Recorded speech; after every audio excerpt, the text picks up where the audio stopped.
वक्फ संशोधन कानून संवैधानिक है या गैर संवैधानिक है? वक्फ संशोधन कानून क्या भारत के लोगों के अधिकारों का, उनकी पूजा करने यानी धार्मिक अधिकारों का हनन करता है? इसको लेकर के सुप्रीम कोर्ट में सुनवाई है और आज बहुत अहम दिन है। और इसके साथ साथ एक दूसरा बड़ा फैसला, प्रोफेसर अली खान महमूदाबाद उनको लेकर के क्या वाकई सुप्रीम कोर्ट जो एफआईआर की गई जिसके आधार पर प्रोफेसर अली खान को 14 दिन की न्यायिक हिरासत में भेज दिया गया, 2 दिन वो पहले ही हिरासत में रह चुके थे, क्या उसको रद्द करने का काम करेगा? क्या सोनीपत लोअर कोर्ट को सुप्रीम कोर्ट की तरफ से भाजपा नेताओं ने जिस तरीके से एफआईआर कराई उन पर सुप्रीम कोर्ट आज फटकार लगाने का काम करेगा? आज 2 बड़े फैसले जिस पर इंतजार है कि सुप्रीम कोर्ट इसको लेकर के क्या कुछ निर्णय देता है। वक्फ संशोधन कानून को लेकर के लगातार बहस छिड़ी हुई है और बीच में आपने देखा जब भारत पाकिस्तान के बीच में तनाव के हालात बन गए, युद्ध जैसे हालात बन गए, तो यह मुद्दा कुछ समय के लिए ठंडे बस्ते में चला गया। बीच में यह भी हुआ कि सीजीआई संजीव खन्ना उनकी रिटायरमेंट हो गई और ऐसे में अब नए सीजीआई आए बीआर गवई साहब। बीआर गवई साहब ने सुनवाई में कल जो कुछ कहा, क्या उससे कोई संकेत निकाले जा सकते हैं कि आज सुनवाई में क्या होगा, आज किस तरीके से होगा, क्या सुप्रीम कोर्ट इसमें फैसला देगी? कल 2 घंटे याचिकाकर्ताओं को सुना और याचिकाकर्ताओं को जब सुना गया तो उसमें कपिल सिब्बल की तरफ से क्या कुछ कहा गया, याचिकाकर्ताओं के दूसरे वकीलों ने क्या कहा और सरकार की तरफ से तुषार मेहता उन्होंने क्या कुछ कहा। और सरकार जिस तरीके से अपनी दलील सामने रख रही है, सरकारी वकील तुषार मेहता ने जिस तरीके से 3 दलीलों पर इस पूरे केस को फिक्स करने की कोशिश की है। दरअसल जब सीजीआई संजीव खन्ना उनकी रिटायरमेंट नहीं हुई थी उस वक्त में 3 बड़ी चीजें, 3 बड़े रोक एक तरीके से लगाई गई थी और अब सरकार चाहती कि उन्हीं पर कुछ फैसला निकल करके सामने आ जाए। लेकिन क्या वाकई ऐसा होगा? सुनवाई के दौरान सीजीआई बीआर गवई ने कहा कि हर कानून के पक्ष में संवैधानिकता की धारणा होती है। अंतरिम राहत के लिए आपको एक बहुत मजबूत और स्पष्ट मामला बनाना होगा, वरना संवैधानिकता की धारणा बनी रहेगी। अब इसको जरा आसान भाषा में समझ लीजिए। सीजीआई बीआर गवई साहब वो कहते हुए नजर आए कि आमतौर पर एक धारणा है कि संसद से अगर कोई कानून पास हुआ है तो संवैधानिक होगा। कोई भी ऐसा संवैधानिक काम संसद की तरफ से नहीं किया जाता है, इस आमतौर पर माना जाता है, लेकिन हमेशा नहीं। और उसके साथ साथ बीआर गवई साहब ने यह भी कहा कि अगर आप ये साबित करना चाह रहे हैं कि ये कानून जो बनाया गया है ये संवैधानिक नहीं है, और इसको लेकर के हवाला भी दिया गया कि संविधान में जो नागरिकों के संवैधानिक हक हैं, मौलिक अधिकार हैं, उन पर जो है ये चोट करता है कानून। तो इसको लेकर के कल सुनवाई हुई और सुनवाई में सॉलिसिटर जनरल तुषार मेहता ने कहा कि कुल 3 मुद्दे हैं जिन पर रोक लगाने की मांग की गई और मैंने जवाब दाखिल कर दिया है। इन मुद्दों पर सुनवाई को सीमित कर दिया जाए। यानी तुषार मेहता वो चाहते हैं कि 3 बड़ी चीजें, 3 बड़े मुद्दे, उन्हीं पर जो है वो इस पूरे मामले को फिक्स किया जाए। याचिकाकर्ताओं के वकील कपिल सिब्बल और अभिषेक मनु सिंघवी ने इसका विरोध किया और कहा कि सुनवाई टुकड़ों में नहीं हो सकती है, यह वक्फ संपत्तियों पर कब्जे का मामला है। दरअसल सुनिए, जब सीजीआई संजीव खन्ना रिटायर नहीं हुए थे और केंद्र ने 3 मुद्दे उन पर रोक लगाने की जो है मांग की थी, कोर्ट द्वारा वक्फ घोषित संपत्तियों को सुनवाई के दौरान वक्फ की सूची से हटाया नहीं जाना चाहिए, चाहे वह वक्फ की लिखित दस्तावेज हो या लोगों के इस्तेमाल के आधार पर, यानी वक्फ बाय यूजर हो। ये कोर्ट केंद्र ने इन 3 मुद्दों को लेकर के रोक लगाने की मांग की थी कि चाहे वक्फ बाय यूजर हो, यानी कई सारी संपत्तियां ऐसी थी उस वक्त में जब बहस चल रही थी तो मैंने आपको डिटेल में बताया था, कई सारी संपत्तियां ऐसी थी जिनकी रजिस्ट्री नहीं थी, पक्के कागजात नहीं थे, लेकिन किसी ने वक्फ यानी दान कर दी और अभी तक कोई मस्जिद, कोई मदरसा उसको दान के तौर पर की हुई उस संपत्ति को इस्तेमाल करते हुए आ रहा है, तो वक्फ बाय यूजर ये टर्म जो है वो इस्तेमाल की गई थी और इसी के तहत जो है उस संपत्ति को अभी तक इस्तेमाल किया जा रहा है।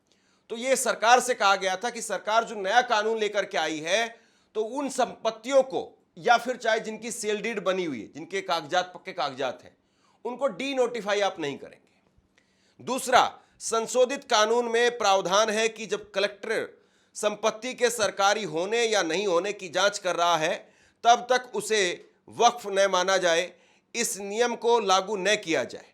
वक्फ बोर्ड या सेंट्रल वक्फ काउंसिल के सभी सदस्य मुस्लिम ही होने चाहिए। जो पद के कारण सदस्य बनते हैं वो अपवाद हो सकते हैं। अब इसमें मामला यही था, 22 में से 12 सरकार के नए कानून के तहत गैर मुस्लिम हो सकते थे, जबकि पहले अभी तक प्रक्रिया ये चलती हुई आ रही थी, जिसको हम बहुत बार बात कर चुके हैं कि 2 ही या जो पद वाले आदमी हैं वही जो है वो गैर मुस्लिम हो सकते हैं। अब कल इसमें क्या कहा गया सुनिए। मंगलवार को यानी कल 3 घंटे तक याचिकाकर्ताओं की दलीलें सुनने के बाद में बेंच ने मामला बुधवार यानी आज 21 मई तक स्थगित कर दिया। बेंच अब केंद्र के पक्ष को सुनेगी। आज जो सुनवाई होगी उसमें सरकार अपनी दलीलें पेश करेगी। अब सरकार की दलीलें क्या है वो जरा सुन लीजिए। सरकार जो है 3 दलीलें पेश कर रही है। सरकार कह रही है कि वक्फ अपने स्वभाव से ही धर्मनिरपेक्ष अवधारणा है, संवैधानिकता के अनुमान को देखते हुए इसे रोका नहीं जा सकता है। 2013 के संशोधन के बाद में वक्फ संपत्तियों में 1600% की बढ़ोतरी हुई है। संसद द्वारा पारित कानून को आमतौर पर रोका नहीं जा सकता है। यह सरकार की तरफ से 3 दलीलें पेश की जा रही है। अब सुप्रीम कोर्ट की 3 बड़ी बातें जो अभी तक हुई है वो सुन लीजिए। वक्फ बोर्ड पर केंद्र के जवाब तक वक्फ संपत्तियों की स्थिति नहीं बदलेगी। कोर्ट से वक्फ घोषित संपत्ति डी नोटिफाई नहीं होगी, यह वक्फ बाय यूजर या वक्फ बाय डीड हो, जैसा मैंने पहले आपको बताया। वक्फ बोर्ड या केंद्रीय वक्फ परिषद में कोई नई नियुक्ति नहीं होगी। ये उस वक्त में कहा गया था जब शुरुआती सुनवाई हुई थी कि आप इसमें कोई फेरबदल नहीं करेंगे, कोई इसमें बदलाव नहीं करेंगे। लेकिन अभी जो एक बड़ी लाइन है उससे बहुत कुछ समझा जा सकता है कि क्या कुछ फैसला आ सकता है। बी आर गवई उनकी तरफ से कल कहा गया कि आमतौर पर धारणा है कि संसद में जो कानून पास किए जाते हैं वो संवैधानिक होते हैं। अगर आपको यह साबित करना है कि ये असंवैधानिक है तो आपको बहुत स्पष्ट तौर पर अपनी बातें रखनी पड़ेगी। इस लाइन में बहुत कुछ छिपा हुआ है। हालांकि मैं ये नहीं कह रहा हूं कि बात यहीं पर खत्म हो जाएगी, और यह भी जो है वो संभव नहीं दिखाई देता है कि आज जब सरकार की तरफ से दलीलें पेश की जाएंगी तो उसके बाद में फैसला आज ही आ जाएगा। लेकिन आज कुछ न कुछ तस्वीर साफ होती हुई नजर आएगी। लेकिन एक दूसरा मामला है जिस पर आज ही सुप्रीम कोर्ट को अपनी तरफ से जो है वो एक आदेश जरूर पारित करना चाहिए, और वो है प्रोफेसर अली खान महमूदाबाद का मामला। प्रोफेसर अली खान महमूदाबाद, उनको जिस तरीके से गिरफ्तार किया गया, उनके एक फेसबुक पोस्ट को लेकर के भाजपा समर्थक लोगों ने बवाल मचाया। उसके बाद में उनकी गिरफ्तारी हुई और गिरफ्तारी के बाद में 2 दिन के लिए उनको हिरासत में भेजा गया, और कल हरियाणा के सोनीपत में लोअर कोर्ट ने उनको 14 दिन के लिए और न्यायिक हिरासत में भेज दिया। अब जब ये बार बार कही जा रही है बात, सबकी तरफ से बात कही जा रही है कि आप किसी प्रोफेसर को एक ऐसी पोस्ट के लिए जिसमें कहीं कोई गलत बात नहीं है, एक ऐसी पोस्ट के लिए कैसे गिरफ्तार कर सकते हैं। भाजपा के लोग जो हैं वो इसमें सरकार का बचाव नहीं कर पा रहे, जो वहां की पुलिस ने काम किया है उसका बचाव नहीं कर पा रहे। एक फेसबुक पोस्ट लिखी जाती है 8 तारीख को, और 8 तारीख को जो फेसबुक पोस्ट लिखी गई उसके बाद में 10-12 तारीख के आसपास ये फेसबुक पोस्ट वायरल की जाने लगी। प्रोफेसर ने अपनी फेसबुक पोस्ट डिलीट कर दी, लेकिन इसके बावजूद हरियाणा महिला आयोग की अध्यक्ष रेनू भाटिया वही हैं जो बीजेपी की पार्षद रह चुकी हैं, मेयर रह चुकी हैं, भाजपा के नेताओं के साथ करीबी संबंध है, और वो दूसरे योगेश जठेड़ी जो कि बीजेपी युवा मोर्चा के इस वक्त में नेता हैं, जिला अध्यक्ष रह चुके हैं, प्रधानमंत्री नरेंद्र मोदी के साथ फोटो है, आप देखिए ये भाजपा के अध्यक्ष मोहनलाल बड़ोली के साथ फोटो है। वो एक एफआईआर कराते हैं और उनके एफआईआर पर सुनवाई होती है, तत्काल सुनवाई होती है, और उसके बाद में गिरफ्तारी। तो इन दोनों मामलों को लेकर के आज सुप्रीम कोर्ट में सुनवाई है और सुप्रीम कोर्ट में लोग उम्मीद कर रहे हैं, क्योंकि कल जिस तरीके से सोनीपत की लोअर कोर्ट ने अपना फैसला सुनाया, उसमें 14 दिन के लिए उनको न्यायिक हिरासत में भेज दिया, तो अब बहुत हद तक संभव है कि सुप्रीम कोर्ट ही एक दरवाजा है, एक आखिरी दरवाजा है।